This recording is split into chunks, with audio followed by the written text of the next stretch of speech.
ऐसा किस दिन आएगा, कब होऊंगा बाह्यांतर निर्ग्रंथ, जब संबंधों का बंधन तीक्ष्ण छेद कर विचरूंगा, कब महत् पुरुष के पंथ, जब अपूर्व अवसर ऐसा किस दिन आएगा।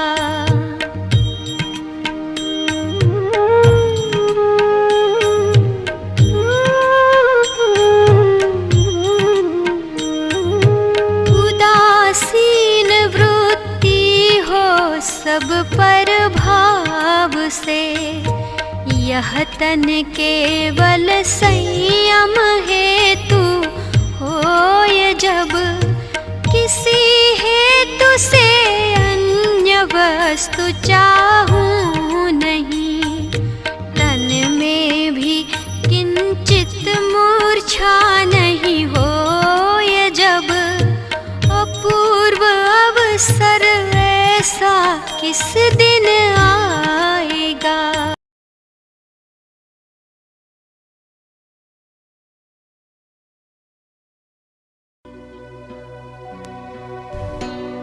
पवित्रता का मूल सदाचार है। जिंदगी छोटी है और जंजाल लंबा है, इसलिए जंजाल कम करो तो सुखरूप जिंदगी लंबी होगी।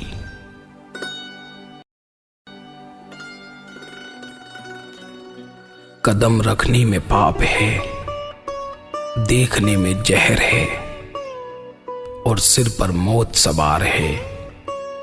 यह विचार करके आज के दिन में प्रवेश करो।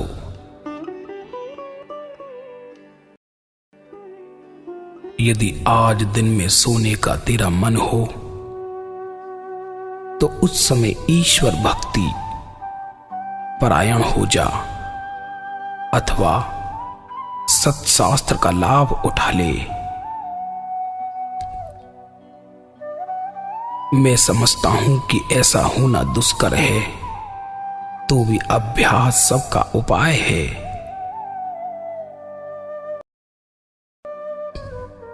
इस तरह नया बैर मत बढ़ा,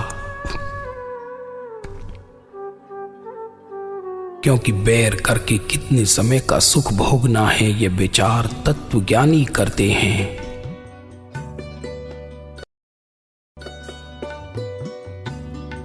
जिसके घर यह दिन क्लेश रहित, स्वच्छता से, शुचिता से, एकता से, संतोष से, सौम्यता से, स्नेह से, सभ्यता से और सुख से बीतेगा, उसके घर में पवित्रता का वास है।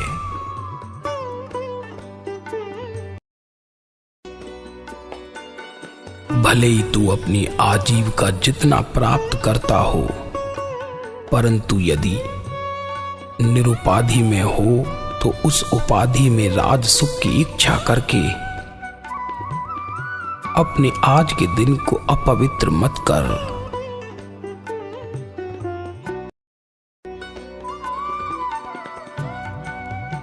परिग्रह की मूर्छा पाप का मूल है।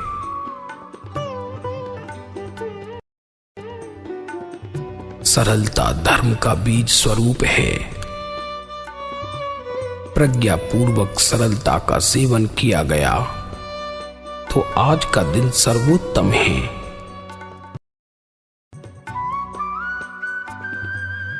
यदि आहार करना हो तो पुद्गल के समूह को एक रूप मानकर करना, परंतु लुब्ध नहीं होना। वेदनीय कर्म का उदय हुआ हो तो पूर्व कर्म स्वरूप का विचार करके घबराना नहीं। ममत्व ही बंध है, बंध ही दुख है। पुद्गल की हानि वृद्धि से खेद खिन्न या प्रसन्न नहीं होना। आत्म उपयोग कर्म त्याग का उपाय है। कोई बांधने वाला नहीं है, अपनी भूल से बंधता है। मैं कहां से आया हूं, मैं कहां जाऊंगा, मुझे क्या बंधन है, क्या करने से बंधन चला जाए, कैसे छूटना हो, ये वाक्य स्मृति में रखना। सुख दुख दोनों मन की कल्पनाएं हैं। क्षमा ही मोक्ष का भव्य द्वार है।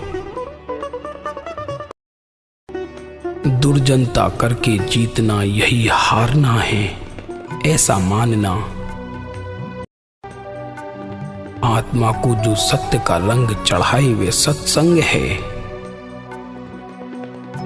आत्मा को जो मोक्ष की मैत्री कराए वह मित्रता है। चंचल चित्त ही सर्व विषय दुखों का मूल है। इसे तो अखंड सिद्धांत मानिए कि संयोग वियोग, सुख दुख, खेद आनंद, राग अराग कारण पर आधारित हैं। वर्तन में बालक बने, सत्य में युवक बने, ज्ञान में वृद्ध बने। जिसने मन को वश किया उसने जगत को वश किया। जगत में मान ना होता तो यही मोक्ष होता।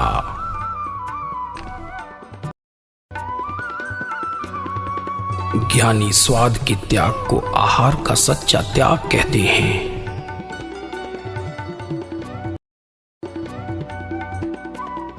जिसने सारे जगत का शिष्य होने रूप दृष्टि को वेदन नहीं किया वह सद्गुरु होने योग्य नहीं है। राग के बिना संसार नहीं और संसार के बिना राग नहीं। एक भव के थोड़े सुख के लिए अनंत भव के अनंत दुख को नहीं बढ़ाने का प्रयत्न सत्पुरुष करते हैं। जो संसार प्रवृत्ति इस लोक और परलोक में सुख का कारण हो उसका नाम व्यवहार शुद्धि है। उदय में आए हुए कर्मों को भोगते हुए नई कर्म ना बंधे, इसके लिए आत्मा को सचेत रखना ये सत्पुरुषों का महान बोध है। मैत्री अर्थात सर्व जगत से निर्वैर बुद्धि। प्रमोद अर्थात किसी भी आत्मा के गुण देखकर हर्षित होना। करुणा अर्थात संसार ताप से दुखी आत्मा के दुख से अनुकंपा आना। और उपेक्षा अर्थात निष्प्रह भाव से जगत के प्रतिबंध को भूलकर आत्महित में आना। ये भावनाएं कल्याण में और पात्रता देने वाली हैं। समझकर अल्पभाषी होने वाले को पश्चाताप करने का अवसर कम ही संभव है। हे नाथ, सातवें नरक की वेदना मिली होती तो शायद मान्य करता, परंतु जगत की मोहिनी मान्य नहीं होती।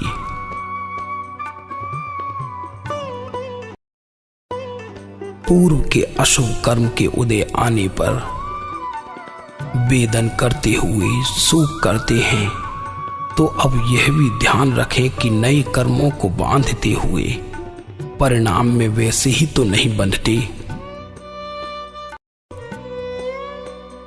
आत्मा को पहचानना हो तो आत्मा का परिचय होना और पर वस्तु का त्यागी होना। प्रशस्त पुरुष की भक्ति करें, उसका स्मरण करें, गुण चिंतन करें।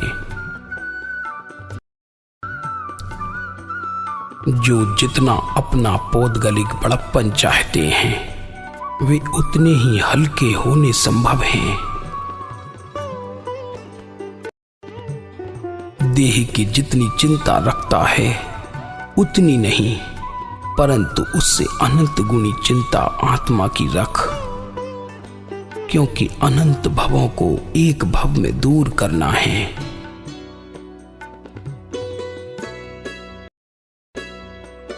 पौद्गलिक रचना से आत्मा को स्तंभित करना उचित नहीं है।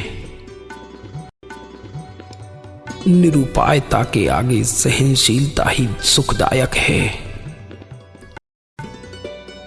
संत के बिना अंत की बात का अंत नहीं पाया जाता। लोक संज्ञा से लोकाग्र में नहीं पहुंचा जाता। ईश्वर पर विश्वास रखना यह एक सुखदायक मार्ग है। जिसका दृढ़ विश्वास होता है वह दुखी नहीं होता, अथवा दुखी होता है तो दुख का वेदन नहीं करता। दुख उल्टा सुख रूप हो जाता है। संसार में प्रारब्ध अनुसार चाहे जैसे सुभासुभ उदय में आए, परंतु उनमें प्रीति अप्रीति करने का हमें संकल्प भी ना करें।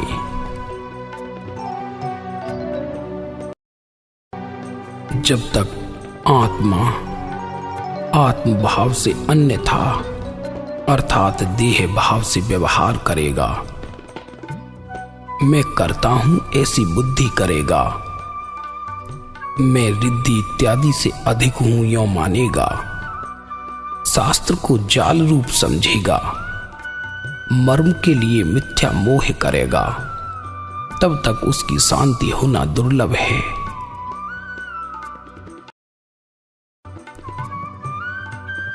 उदासीनता अध्यात्म की जननी है। जिसका हृदय शुद्ध है और जो संत की बताई हुई राह से चलता है उसे धन्य है। किसी के भी दोष मत देख, जो कुछ होता है वह तेरे अपने दोष से होता है, ऐसा मान। तू अपनी प्रशंसा मत करना, और करेगा तो तू ही हल्का है, ऐसा मैं मानता हूं।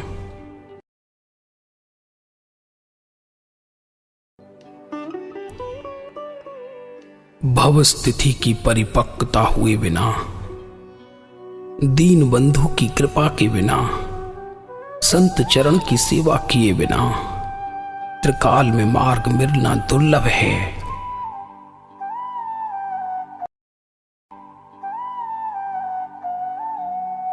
जो छूटने के लिए ही जीता है वह बंधन से नहीं आता। निरंतर उदासीनता के क्रम का सेवन करना, सत्पुरुष की भक्ति में लीन होना, सत्पुरुष के चरित्रों का स्मरण करना, सत्पुरुषों के लक्षण का चिंतन करना, सत्पुरुषों की मुखाकृति का हृदय से अवलोकन करना, उनके मन वचन और काया की प्रत्येक चेष्टा के अद्भुत रहस्यों का बारंबार निधिध्यासन करना और उनका मान्य किया हुआ सभी मान्य करना।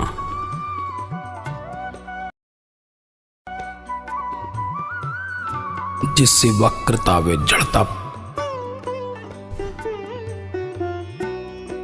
ऐसी माइक व्यवहार में उदासीन होना श्रेयस्कर है।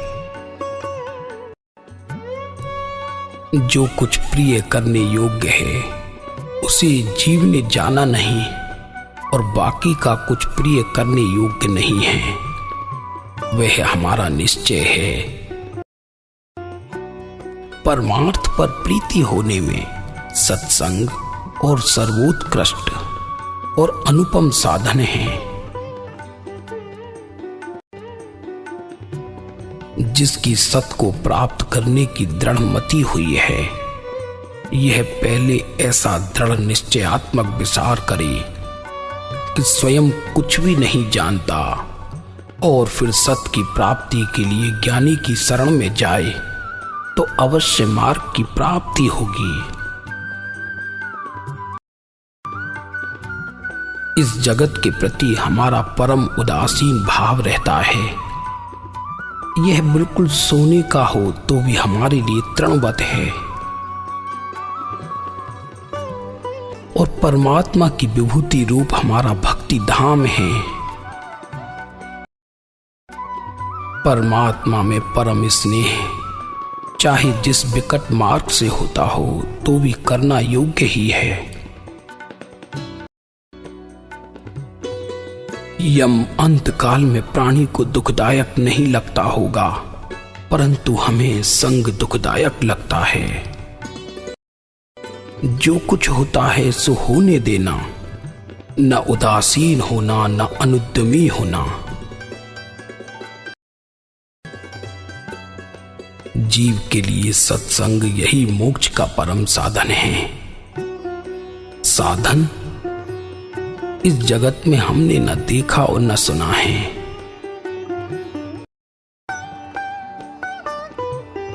भक्ति पूर्णता पाने के योग्य एक तृण मात्र भी हरि से न मांगना, सर्वदशा में भक्तिमय ही रहना।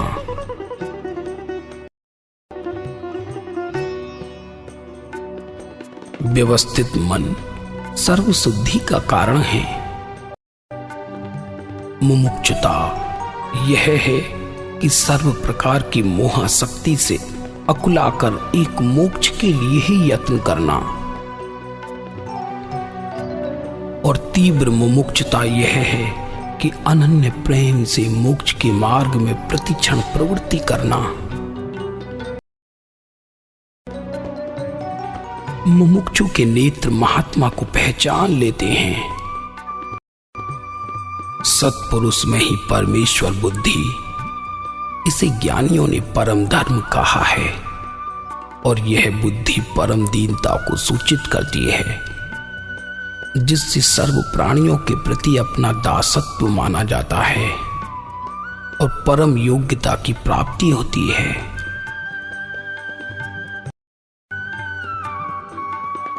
महात्मा में जिसे दृढ़ निश्चय होता है, उसे मोहासक्ति दूर होकर पदार्थ का निर्णय होता है।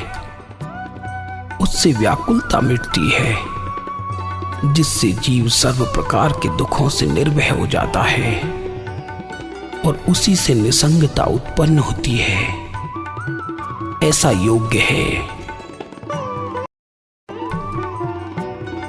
ऐसा एक ही पदार्थ परिचय करने योग्य है कि जिससे अनंत प्रकार का परिचय निवृत्त होता है। यह कौन सा है और किस प्रकार से है, इसका विचार मुमुक्षु करते हैं। जगत में अच्छा दिखाने के लिए मुमुक्षु कोई आचरण न करें, परंतु जो अच्छा हो उसी का आचरण करें। जीव को अपनी इच्छा से किए हुए दोष को तीव्रता से भोगना पड़ता है। इसलिए चाहे जिस संग प्रसंग में भी स्वेच्छा से अशुभ भाव से प्रवृत्ति न करनी पड़े, ऐसा करें। जिसके लिए आर्त ध्यान करना पड़ता हो, यहां से या तो मन को उठा लेना अथवा तो उस कृत्य को कर लेना जिससे विरक्त हुआ जा सकेगा। चाहे जिस क्रिया, जप, तप अथवा शास्त्र अध्ययन करके भी एक ही कार्य सिद्ध करना है, वह यह कि जगत की विस्मृति करना और सत के चरण में रहना। और इस एक ही लक्ष्य में प्रवृत्ति करने से जीव को स्वयं क्या करना योग्य है और क्या करना अयोग्य है, यह समझ में आता है, समझ में आता रहता है।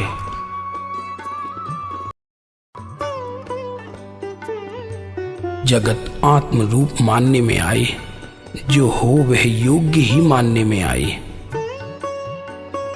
पर के दोष देखने में आए, अपने गुणों की उत्कृष्टता सहन करने में आए, तो ही इस संसार में रहना योग्य है, दूसरी तरह से नहीं।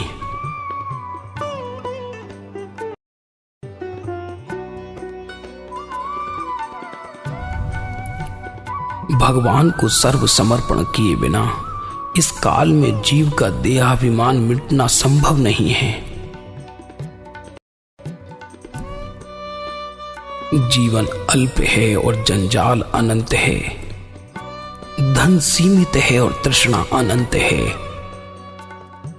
इस स्थिति में स्वरूप स्मृति का होना संभव नहीं है, परंतु जहां जंजाल अल्प है और जीवन अप्रमत्त है तथा तृष्णा अल्प है अथवा नहीं है और सर्व सिद्धि है, यहाँ पूर्ण स्वरूप स्मृति होना संभव है। सांसारिक उपाधि में हमें कुछ भी कम नहीं है, तथापि उसमें निज भाव न रहने से उससे घबराहट उत्पन्न नहीं होती। आरंभ और परिग्रह का मोह ज्यों त्यों मिटता है, ज्यों ज्यों तत्संबंधी अपनेपन का अभिमान मंद परिणाम को प्राप्त होता है, त्यों तो मुमुक्षुता बढ़ती जाती है। अनंत काल से परिचित है अभिमान प्राय एकदम निवृत्त नहीं होता। इसलिए तन मन धन आदि जिनमें ममत्व रहता है, उन्हें ज्ञानी को अर्पित किया जाता है। प्राय ज्ञानी कुछ उन्हें ग्रहण नहीं करते, परंतु उनमें से ममत्व को दूर करने का ही उपदेश देते हैं। और करने योग्य भी यही है कि आरंभ परिग्रह को बारंबार के प्रसंग में पुनः पुनः विचार करके उनमें ममत्व न होने दें, तब मुमुक्षुता निर्मल होती है। किसी का दोष नहीं है, हमने कर्म बांधे इसलिए हमारा दोष है। जिस प्रकार से जीव को ममत्व विशेष हुआ करता हो अथवा बढ़ा करता हो, उस प्रकार से यथासंभव संकोच करते रहना, यह सत्संग में भी फल देने वाली भावना है। उपार्जित नाहक किए हुए कर्म भोगने में नहीं आते, ऐसा समझकर दूसरे किसी के प्रति दोष दृष्टि करने की वृत्ति को यथाशक्ति शांत करके समता से प्रवृत्ति करना योग्य लगता है, और यही जीव का कर्तव्य है।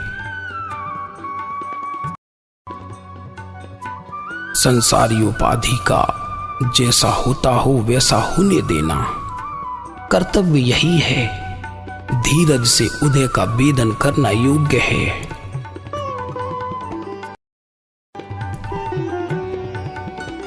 महात्मा की देह दो कारणों से विद्यमान रहती है, प्रारब्ध कर्म को भोगने के लिए और जीवों के कल्याण के लिए।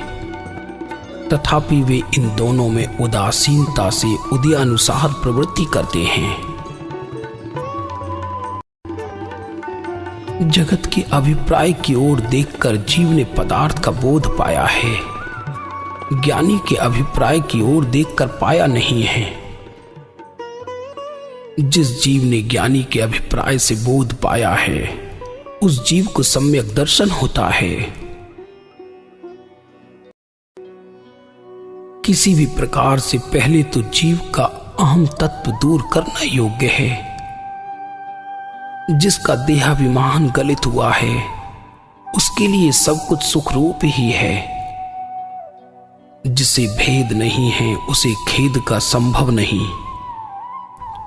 हरि इच्छा में दृढ़ विश्वास रखकर आप प्रवृत्ति करते हैं, यह भी सापेक्ष सुख रूप है।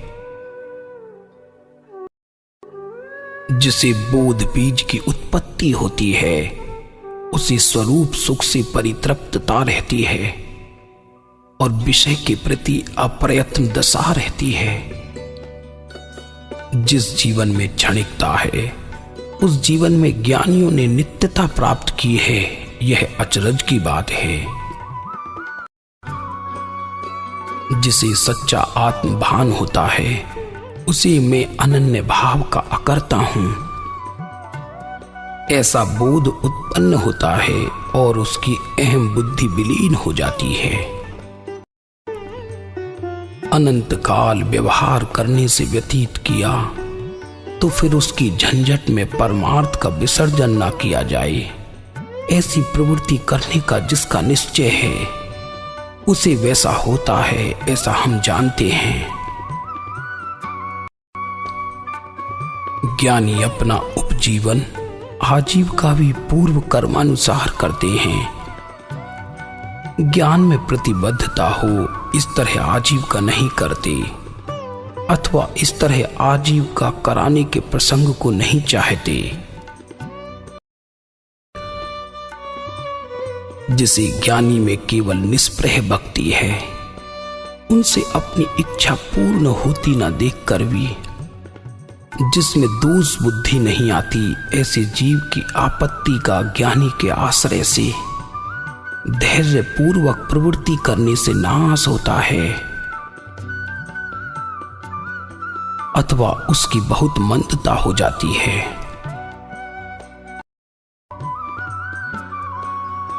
चाहे जितनी विपत्तियां पड़े तथापि ज्ञानी से सांसारिक फल की इच्छा करना योग्य नहीं है। उदय में आया हुआ अंतराय सम परिणाम से वेदन करने योग्य है, विषम परिणाम से वेदन करने योग्य नहीं है।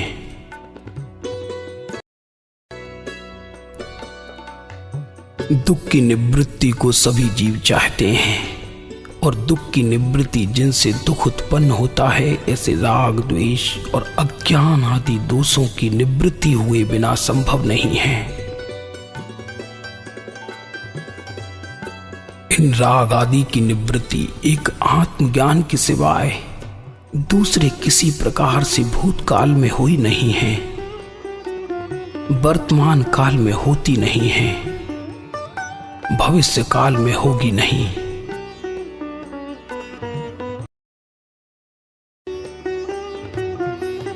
सत्संग जैसा कल्याण का कोई बलवान कारण नहीं है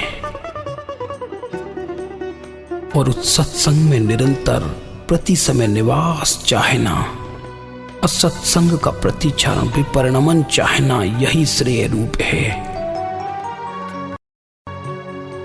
जिसकी प्राप्ति के बाद अनंत काल की याचकता मिटकर सर्वकाल के लिए अयाचकता प्राप्त होती है, ऐसा जो कोई हो तो उसे तरन तारन जानते हैं, उसे भजें।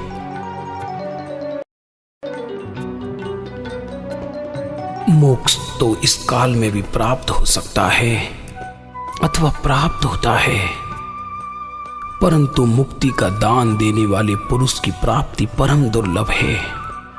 अर्थात मोक्ष दुर्लभ नहीं, दाता दुर्लभ है।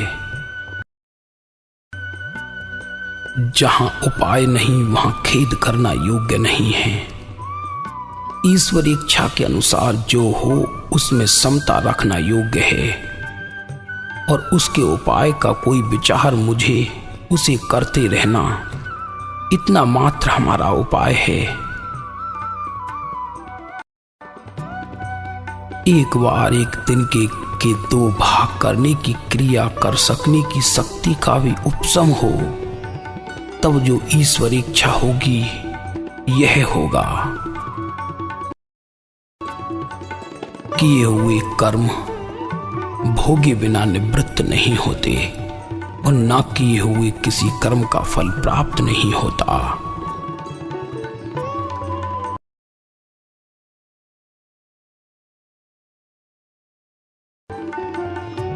मल, विक्षेप और अज्ञान ये जीव के अनादि के 3 दोष हैं।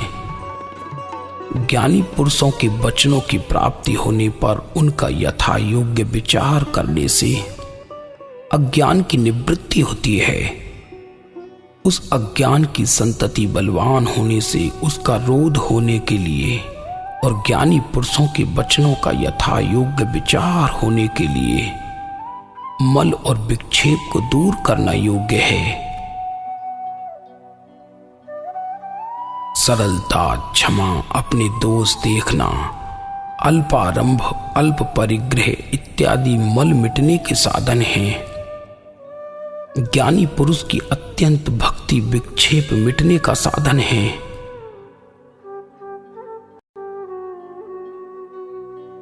यदि स्पष्ट प्रीति से संसार करने की इच्छा होती हो तो उस पुरुष ने ज्ञानी के वचन सुने नहीं हैं, अथवा ज्ञानी पुरुष के दर्शन भी उसने किए नहीं, ऐसा तीर्थंकर कहते हैं।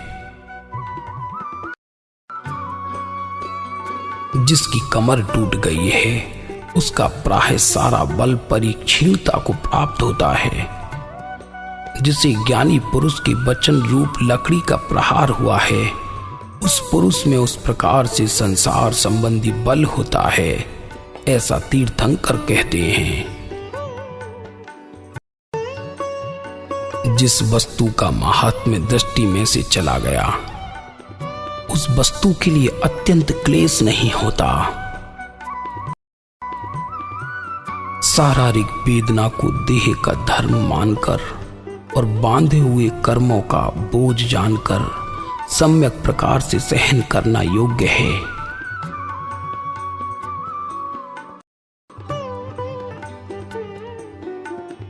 संसार की ज्वाला देखकर चिंता ना कीजिएगा।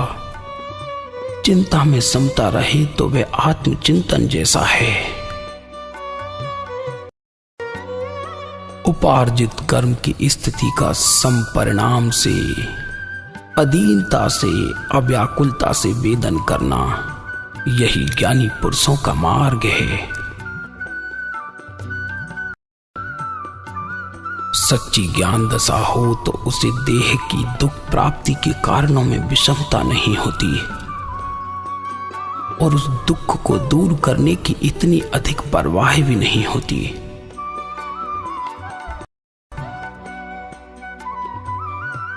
इस काल में मुमुक्षु जीव को संसार की प्रतिकूल दशाएं प्राप्त होना, यह उसे संसार से तरने के समान है। अनंत काल से अभ्यस्त इस संसार का स्पष्ट विचार करने का समय प्रतिकूल प्रसंग में विशेष होता है, यह बात निश्चय करने योग्य है।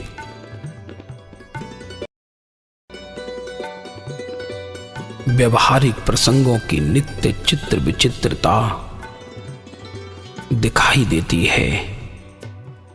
मात्र कल्पना से उनमें सुख और कल्पना से दुख, ऐसी उनकी स्थिति है। अनुकूल कल्पना से वे अनुकूल भाषित होते हैं और प्रतिकूल कल्पना से वे प्रतिकूल भाषित होते हैं। ज्ञानी पुरुषों ने उन दोनों कल्पनाओं के करने का निषेध किया है। विचारवान को शोक योग्य नहीं है, ऐसा श्री तीर्थंकर कहते हैं।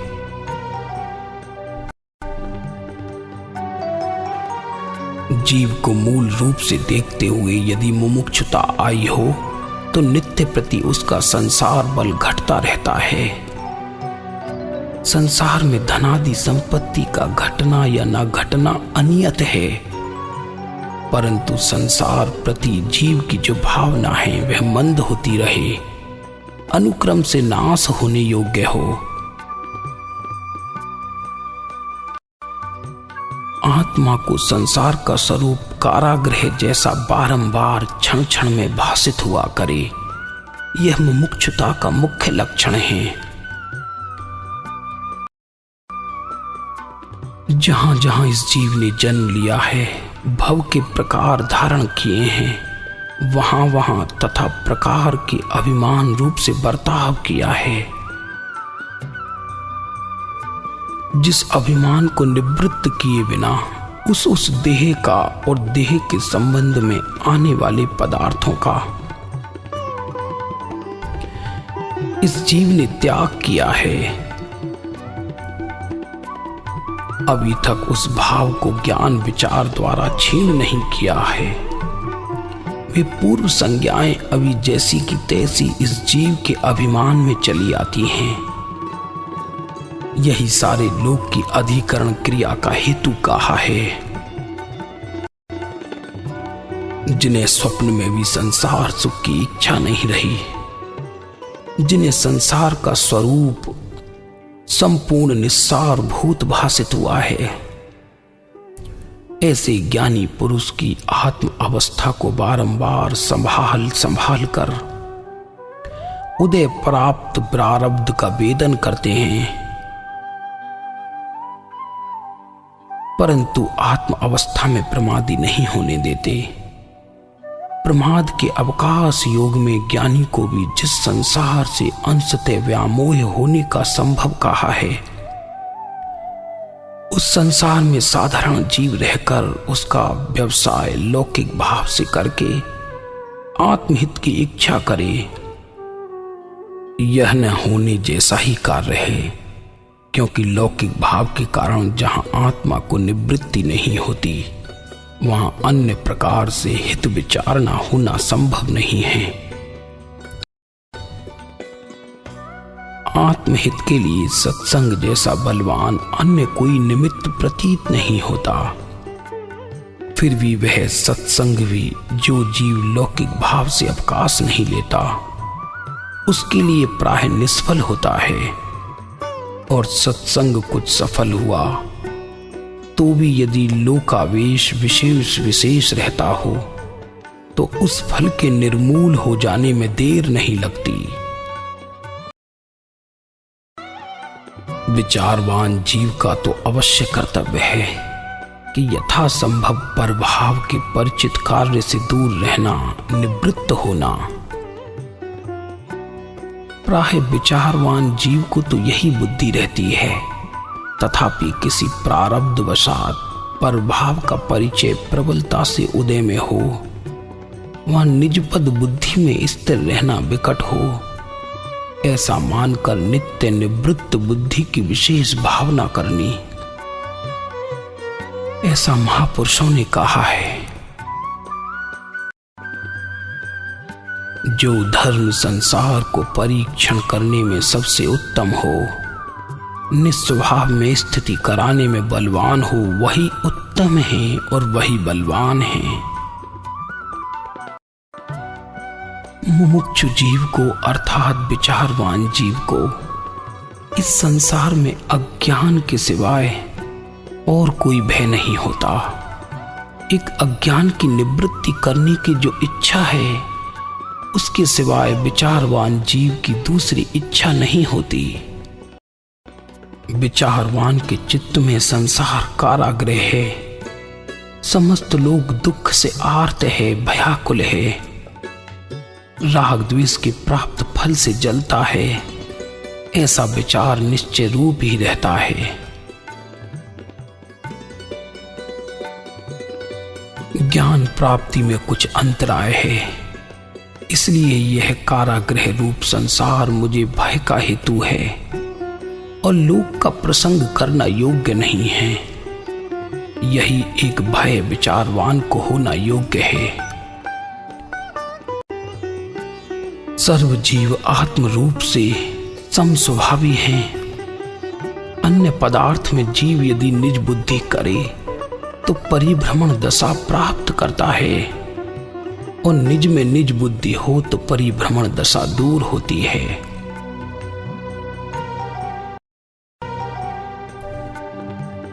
उपार्जित प्रारब्ध बिना भोगे नष्ट हो जाए तो फिर सब मार्ग मिथ्या ही ठहरे।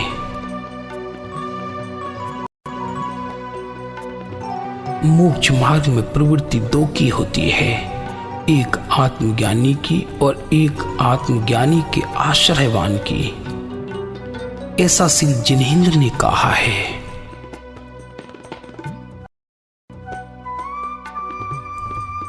जिस प्रारब्ध को भोगे बिना दूसरा कोई उपाय नहीं है, यह प्रारब्ध ज्ञानी को भी भोगना पड़ता है। ज्ञानी अंत तक आत्मार्थ का त्याग करना नहीं चाहते, इतनी भिन्नता ज्ञानी में होती है